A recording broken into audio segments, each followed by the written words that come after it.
This is how you save your turbos. You do not need to get blow-off valves, though they cause boost leaks and all different types of damage to the turbos, like making them work harder on this engine. Instead, what you're gonna do, so you can hear your turbos even louder and the turbos will be getting colder air and working less, you're gonna go get some cold air intakes.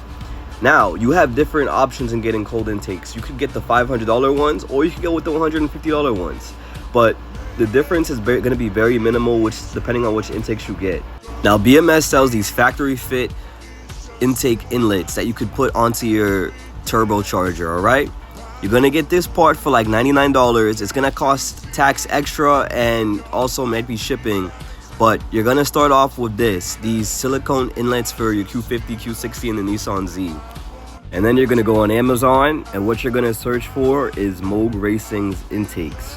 But you have to make sure the diameter of the flange of the intakes will fit onto the BMS intake filter part. So just pretty much search this thing up, and you could choose from different colors. You could get red, black, green, whatever type of intake you want in your engine bay, and it has that like nice blue shiny paint coating on it.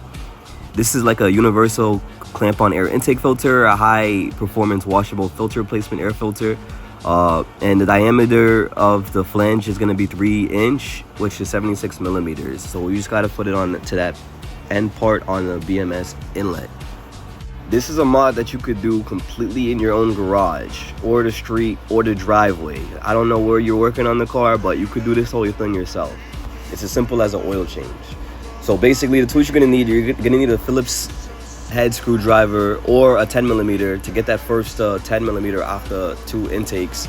Then you're gonna take off the air filter clamp, pull the whole intake out, the coupling out. There's gonna be an 8 millimeter you're also gonna need. One part you might need an extension as well to reach that part of the turbo, because the 8 millimeter is a little bit far back. Just take that part off, loosen it off, take the whole intake off, then do it all vice versa, and you could put it on your complete self in under 30 minutes.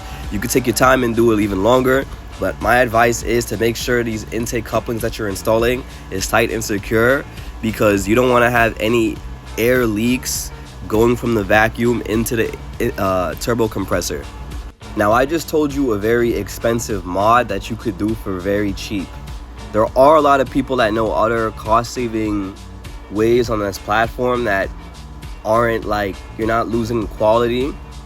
But this is personally my way, and you don't have to use that actual intake filter. You could go with the AFE dry filter if you're so against using like a universal intake. You don't have to use that, but I'm just telling you the different options that you could do.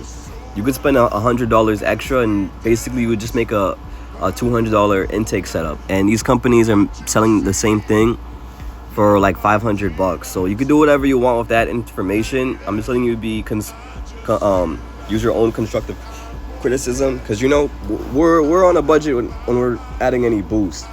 So we gotta do what's best for ourselves at the end of the day. And now I forgot to add, the intake setup I just told you, you do not need a tune for it. So you could put this on and drive right off.